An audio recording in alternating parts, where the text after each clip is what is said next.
Inside Racing vous est présenté par Dunlop. « 6338 ans dans le paddock historique du Nürburgring. Préparation à plein régime pour le rallye Eiffel Classic sur 3 jours. Un entretien plein d'attention, entraide au départ entre collègues. Les bons mots et les accessoires appropriés font partie du jeu. Interrogeons le champion de rallye allemand. Ce n'est pas vraiment la sortie du dimanche après-midi. Bien sûr, on a l'ambition de gagner ici, on fait de notre mieux, même si ce n'est sportivement pas comparable avec le monde des rallyes d'aujourd'hui. Mais lorsqu'il s'agit des tests spécifiques, par exemple, s'il faut que je parcours 300 mètres en 32 secondes, alors j'essaie d'y arriver au centième près et on se prépare à fond pour ces quelques minutes. La Skoda tchèque est suivie par les Audi bavaroises qui fêtent cette année le 30e anniversaire de la Quattro.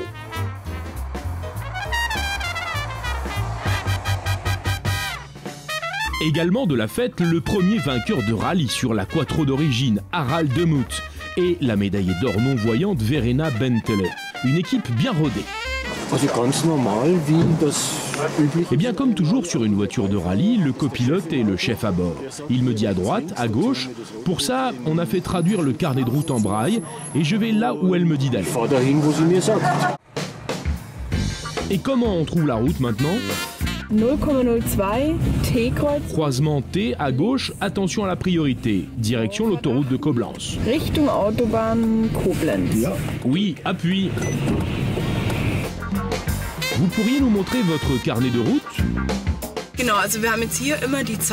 Oui, alors ici on a des chiffres, des symboles. Par exemple, ici je suis au symbole 44.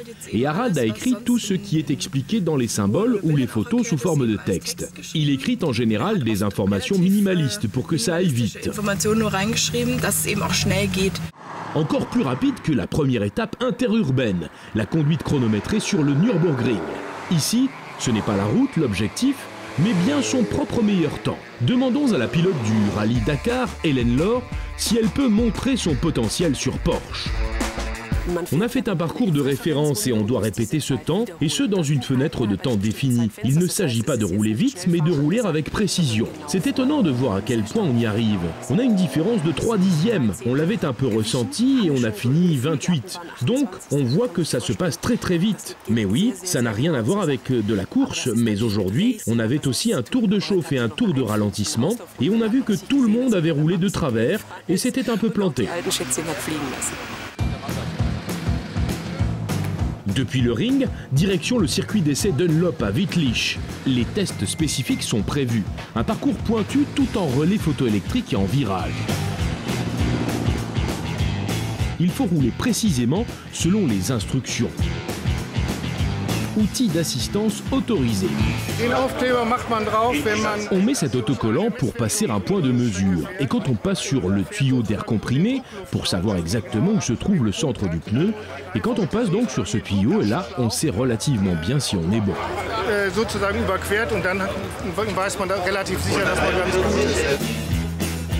Bien heureux celui qui a une voiture plus moderne. Jetons un œil. Chez le plus ancien du cortège, année 1932, le premier modèle du fondateur de Jaguar, Sir William Lyons. La tâche du pilote Dieter Zenz n'est pas si simple. Par rapport à la puissance du moteur, elle n'accélère pas comme elle devrait. En d'autres termes, dans les dernières secondes, si je roule trop lentement, je n'arrive plus à accélérer suffisamment.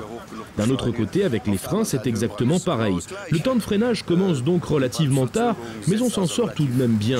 On est à peu près dans la moyenne et ça suffit. Man kommt ganz gut damit zurande. Wir sind irgendwo immer im Mittelfeld und das reicht. La bataille pour les fractions de seconde et les meilleurs temps, secondaires, car les icônes du Eiffel Classic ont bien toutes vaincu le temps.